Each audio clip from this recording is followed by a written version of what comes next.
Welcome, welcome, welcome to this beautiful poolside, of which I will jump in just now. Maybe not, we're kind of deep. Anyway, it's a pleasure being with you once again. ACTN, The Voice, Cloud9. This is Women's Wednesday. And I'm here with a very beautiful person in a beautiful environment, by the likes of Dr. Kalloo. Doctor, how are you? Hi, Sheldon. I'm good, Thank you for coming. Yeah.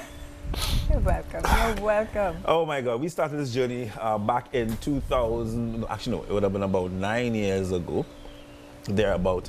And for the last couple of years, had a bit of a break because, you know, but now, new time, new season, and it's really an honor being here with you on ACTN The Voice, of course, through Yearwood as well. Thank you so very much. And it's Women's Wednesday. No longer I haven't had a chance to say those words. Feels good. Say it now, say it. Say it. Women's Wednesday. She didn't lose it at all. No. Yeah. Anyway, thank you very much for being here and for, of course, continuing this journey with me and, of course, the many viewers who would have benefited over the years. As I said, you know, to the point whereby so many viewers that, you know, in terms of responding at times is just overwhelming. And we are here again, and there are many burning issues in the public domain, so I just want to jump straight into it. The first one, of course, this whole debate about distributing condoms in schools. Now, I was quite alarmed when I picked up the news. Then I can say the news because I want people to go and actually take a read. I can't remember exactly what issue it would have been, but a couple of weeks ago, where they were asking people on the street, you know, what is their view on distributing condoms in schools. So I'm reading, and then my tongue freezes in my mouth. And I was restricted from speaking for a while because I was in literal shock at adults, and I'm not condemning anyone, but I'm just raising this point because we have to be careful what we say. When I think it was an adult, both male and female made up, but I remember the female one in particular, where they said that, actually the male, sorry, he said, yes, they should distribute condoms in schools because it will protect against all of these viruses. Okay then. Now, before we go any further, and I say something, I put myself in trouble. Yeah. Better you bite your tongue. But bite my tongue. Is that a scary, how should I say, road that we're on? Because that is so not true. Well, that's where the level of education is lacking, and that's why we start from scratch. Sex education in schools is important, not just from the perspective of educating a child about their own bodies and the changes that they would be going through into the puberty ages, but also what is available out there for protection, what diseases they can get, pregnancy, viruses, bacteria, etc. It's not just viruses, but condoms do not protect from all diseases. But you know, it's a holistic approach, everything, and that's something we discuss time and time again. There are certain entities, NGOs, that have good intentions when they are speaking about sex education, but they do it in a vacuum. There's a very myopic vision into addressing it, whereby everything is HIV. That's everything from the money spent behind the paraphernalia to the programs on television to what you see in the newspaper. Everything is targeting HIV, but then it's like the devil laughing in the background because while you're focused in one direction on the right, on the left, everything else is escaping. everything else. And that to me is a concern. So that brings to my next question. Where are we in terms of sex education? Are we clearly, from what I'm seeing in terms of the comments, we haven't as much as even grazed the mark? I think we're far away, and we get obstruction from the schools, religion, the parents, the children, the teachers. So there are a lot of boundaries and barriers that we have to get past before we could get to that point of acceptance. And once we reach that acceptance level and everybody's aware that, okay, I need to educate my child. And I myself do my own education at home because I think it's important that we as parents should tell our children as it is. We don't call private parts by pet names, The butterfly. whatever. And what else? No, you hear it. You hear it all the time, and there's so many different names. You refer to the parts as it is anatomically known as. And it's important to know what part is what and what does what. Let me just kind of stay on that just for a few minutes. This whole thing about this fear that parents have in educating their children about their bodies. Those parents who come to you with that fear, what is the fear? Why are they so afraid to let them know? Do they prefer for someone else to tell them? What I get out of them is that they just don't know how to do it. But are they willing to learn? So a few of them will be willing to learn, yes, but they're not sure, and I think they just become overprotective of their children, so they just don't want their children to know about it. But you have to recognize that you're going into school, and there's so many other children in school who already know. There's internet, there's so many access points, social media, etc. that just pop up when you have your children thinking they're doing some educational program on their iPads or their tablets, and something pops up. Now, I teach my children, you see something pop up, you close it off immediately. Or I'll be around and I'll be supervising. But we as parents have to recognize what it is we need to teach our children and at what age. That's important as well, because younger and younger children are finding out. And if you're open with your children, and this is my experience, if you're open with your children, then they're open to you. My children ask me everything and anything that you could think about, and I prefer that they ask me and they get the correct answers. Then you go out there and you get answers that make no sense, and they question it. Let's take on the sex education for a while again, in terms of, before we get to the actual diseases, because I think it's important, because there are some adults that feel that they know everything, and that's my issue. So my thing is, let's all humble ourselves and realize that we don't know everything at the end of the day. And this is all about learning. Now, sex education in schools is not about distributing condoms. No, it's not. That's not sex education. No, it's not. That's like putting like a band-aid on a chop wound. That is not education. They're just trying a quick fix. If you were to develop a syllabus for proper sex education in the schools, what would be the key points that you would address in introducing it? Because it's a necessity, but I think we're going about it all the wrong way. How would you address it? Well, the thing with sex education, Sheldon, is the importance of the person who is teaching to have the knowledge. Okay. So first we Understood. have to educate the people who are educated. So you don't... Now we say don't that's just- elementary, It's very important, because basic information, a teacher has so many responsibilities as it is. that is true. They have subjects that are so difficult for them to be teaching children, as well as having to, on top of that now, place the added burden of sex education. So I think we need to have specific people who Trained in are that involved, who area. are trained in the, maybe psychologists. We have a lot of psychologists in the country who are unemployed, that we can get on board, that we can get maybe on the OJT or whatever programs are possible. Very good suggestion. Or there are people who are willing to be, like myself, I am voluntary. I am asked. So you're open to it? I am very open to it. Well, there you go. If I'm asked, I would go. I would talk in the school. I've been asked to speak on many occasions at schools where I would go and speak once I have the time, of course. And educate the children from a perspective where they can understand, depending on the age group. And as we said, it is not about handing out condoms. It's sending a message that can be interpreted in various ways, and a child doesn't even know what a condom is. When we were children, I don't know if you remember, they used to take the condom to blow us a balloon, yeah, right? Whee! That's what we did.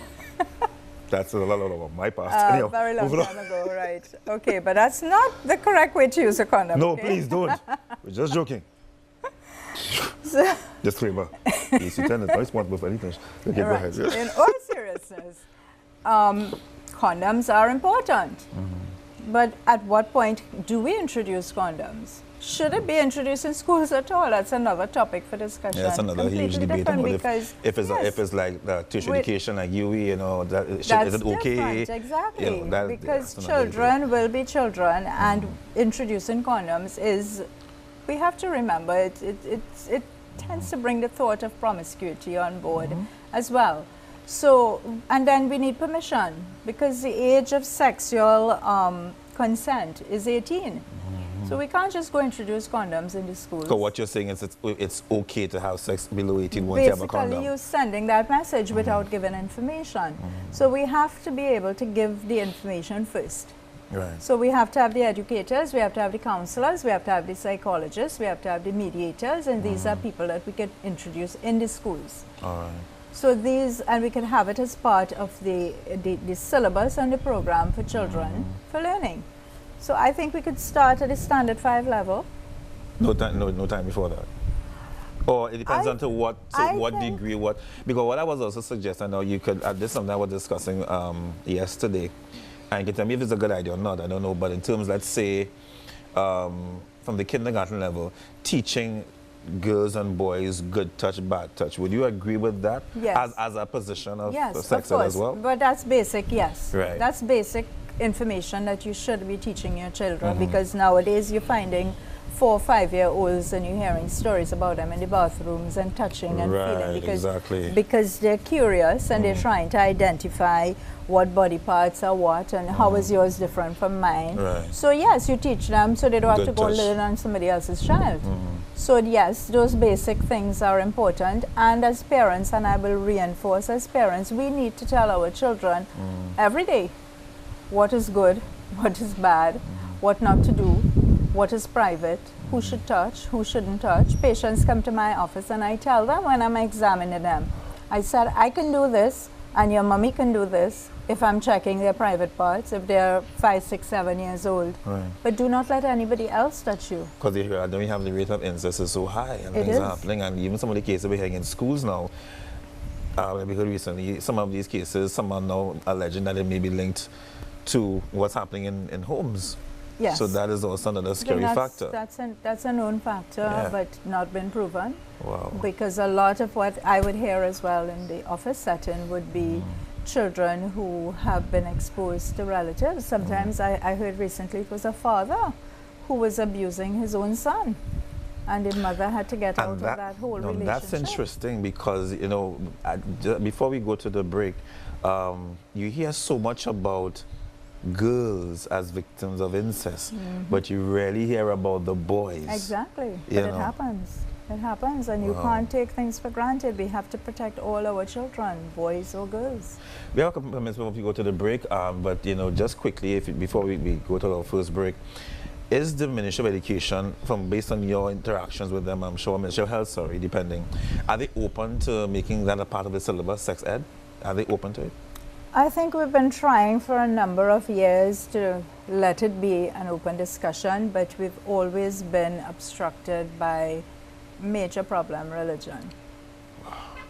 Okay, that could be a whole hour, 2 hours and a half. So we can get into that right another time. But let's take a short break. When we come back, we're going to touch specifically, when we come back, on the actual STDs that are out there, and mainly those that condoms cannot protect you from. You'll be amazed, trust me. We'll be right back on Women's Wednesday on Cloud 9. ECT and The Voice. In 2007, went TV embarked on having a show entitled Medical Matters, and I had the privilege of being the host. One of the things I wanted to implement in the show was a space for women and women healthcare. I believe it was a window that needed to be opened at the time to breathe some fresh air into how we address the issues surrounding women and their health. So, well, the search was on at that point to find the right person, that being, of course, a gynecologist, to walk on this journey with me. And well, as they would say, as faith would have it, I was introduced to the good doctor, Dr. Kalloo.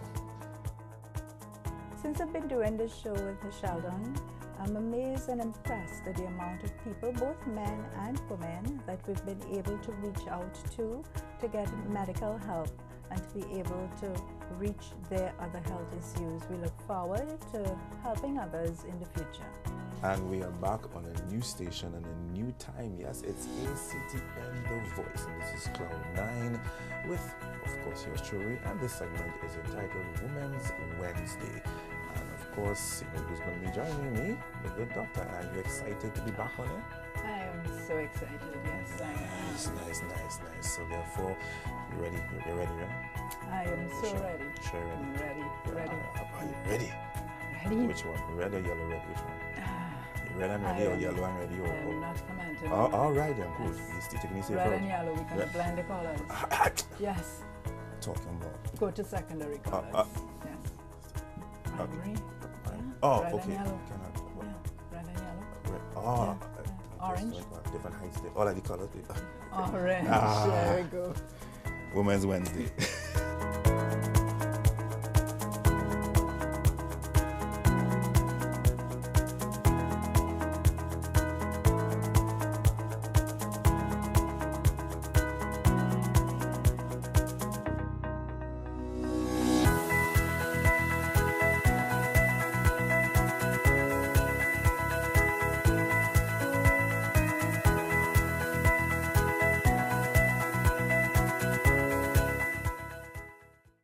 And welcome back to Women's Wednesday right here on Cloud 9. I'm Sheldon, and of course, nobody else but Dr. Kalloo. Come on. So in the first part of the show, we were speaking about sex education and some of the myths and misunderstandings about it.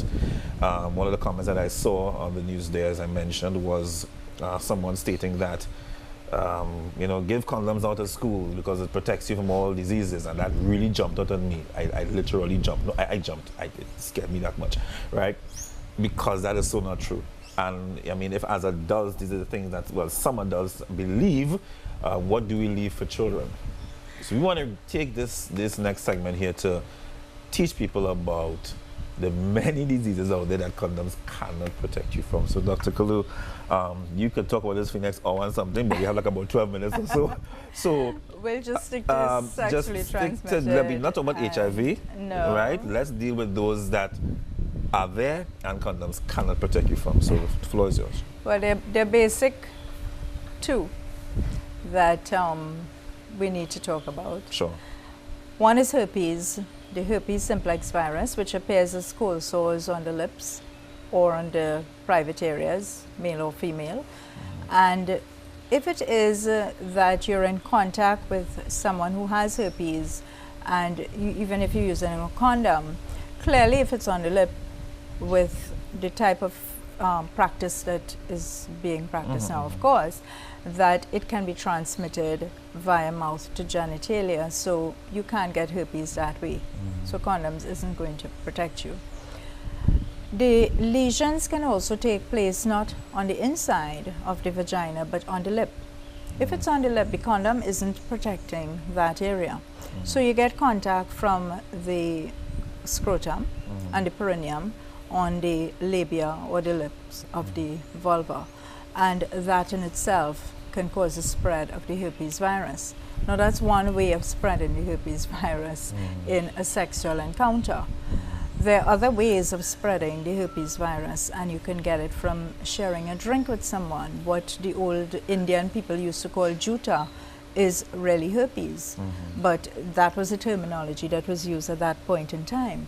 So that's another way of sharing the virus around. So how can we prevent it is use a straw if you're drinking from a glass. Don't share drinks with anyone, because if you see somebody with an active lesion on their lip as well, you don't allow them to kiss you, you don't kiss them.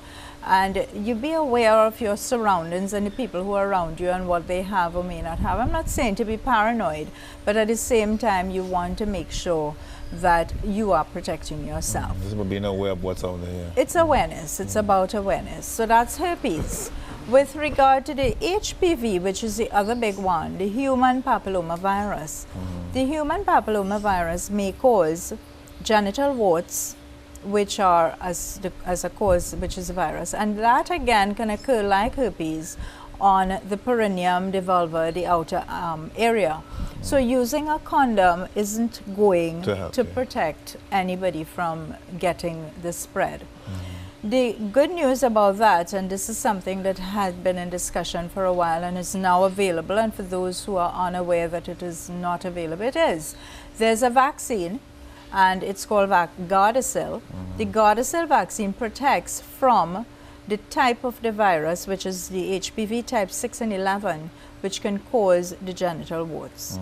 So getting that vaccine on board in women or girls from age 11 until 45, and boys from age 11 to 25, they can be protected from getting 100% genital warts. In addition to that, the vaccine also provides, we're not talking about this, but just to add in, it also protects from prevention of cervical cancer in about 70% of women. So you have a vaccine that's available free of charge at the health centers.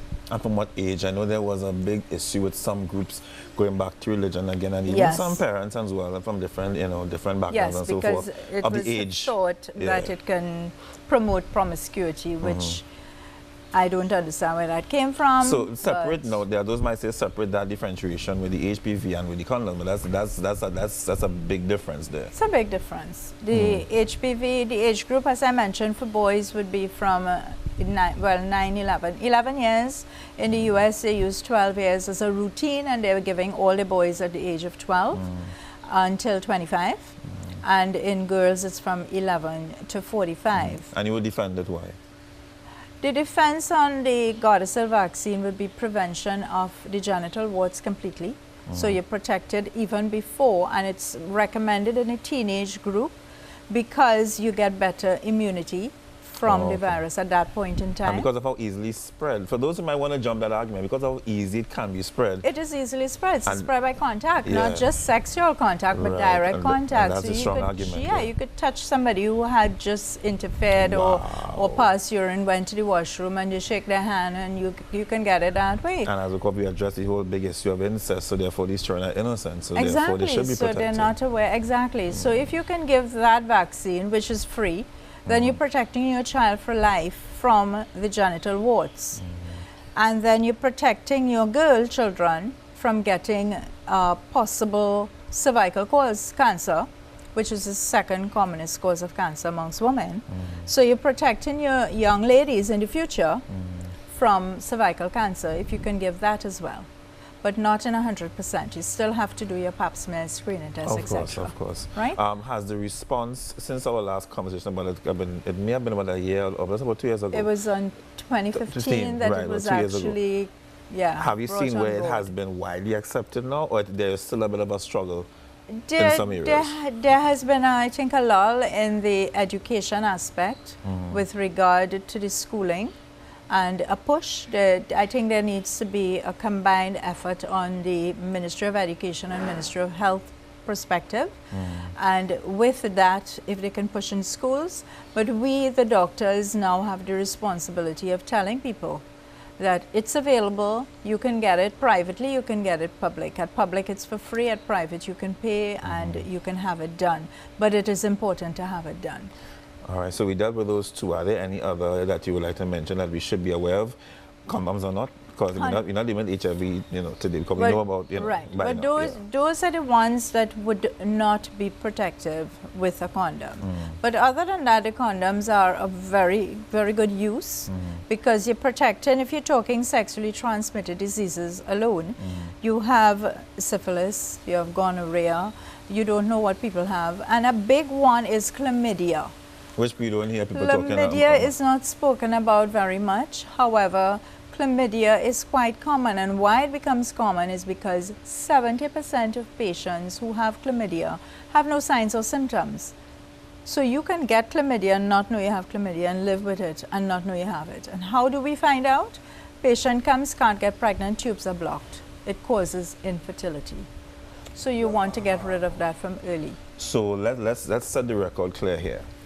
Let us look at, well, that is a major side effect. It is. It's a big one. But what are some of the other health side effects to having chlamydia because of the absence of visible signs and symptoms? The main one is infertility. And that's a path that we go down. And that's with women. Does the same applies to men as well? With the men, well, because they're the vectors, so they're transmitting the virus. Okay. So no, men are always so lucky. They have never no signs, no symptoms, except with syphilis, etc., where you can get cold sores. But generally, the men have no signs or symptoms, and they are the ones who transmit, and they're the carriers to send it off to the woman. So women are at risk of being infertile for yeah, they can be scarred because their tubes get scarred with the chlamydia virus. And there's no reverse. There's no reversal. Sometimes if we catch it in time, of course, we can give treatment. What is a safe window to say catch it in time? It depends on the severity of the organism. We do blood testing to check for antibodies. So every case it depends. Every patient is always individual. You know, I always say that every patient is individually treated based on their particular history, symptoms, whatever signs they may have, and what we elicit when we examine them. And what are some of the other effects? Infertility, fine, but I'm sure there are others with chlamydia. What else can you? But some of them may get a discharge. Some of them would get pain. Some get pain with intercourse. Some get bleeding after sexual intercourse. But the major problem long term is fertility issues. And one thing I know, I mean, there's a domino effect when it comes to health. So therefore, once you have a breakdown in one area, it tends to open up your system for other things to happen as well. All the immunity and everything breaks down. So it actually makes it easier for you to contract other STDs, of course, like HIV and others. Once you have one, it's like you open up yourself to all. Well, exactly. But once you find anything on any patient, you have to do a full STD screen to make sure that they're not exposed to anything else. So you have to check otherwise. We have about a minute or so before we close off this program, our first program here at ACT and The Voice. In terms of chlamydia, would you say it's on the rise in Trinidad and Tobago? Is it that dark secret that nobody knows about, that it is on the rise, or it is under control, again, based on your experience? Based on my experience, because it's a silent infection, it is on the rise and it is being seen more. As I said, we pick it up with blood tests. We do antibody testing for it, and if we pick it up, we check on the partner and the husband as well. How do women, how do they react? I mean, what are some of the, I know we can't get all the details. You know, strange enough, Sheldon, because chlamydia is not known of as much as the others that are talked about, like herpes, and so it's talked about. And herpes by itself does not cause any physical damage to your reproductive organs, except that the lesions are there, they hurt, and they are unsightly. And there's a cure for it. And there's not a cure, but there's treatment. Okay, yeah, there are treatment options. Because you hear more about herpes, and if you tell a patient they have herpes as opposed to chlamydia, it's amazing that the herpes causes more of a panic to them. Okay. So a patient who has herpes actually gets into panic mode. All right, so Dr. Kalloo, thank you so very much. This has been quite informative. Again, it has opened up, I hope it has opened up room for discussion by the authorities, and I really hope adults in particular pay attention to what we're saying today. Let us, as I said in the beginning, let us come to a place of humility and understand that we do not know everything. And this is about education. We've always been about education, and that's what we're going to continue doing, educating the public about what's out there in terms of sex education and, of course, understanding your bodies. So, Dr. Kalloo, thank you. You're very welcome. We ain't done yet, no. We now start, no. Right, you go for a swim. The swim? Hey, talking about right there, let's swim. Yeah, right. Looking kind of deep. A shark in that water. See the shark? Yeah. Shark waiting for you. Women's Wednesday. Sheldon Yearwood, Dr. Kalloo. See you next week.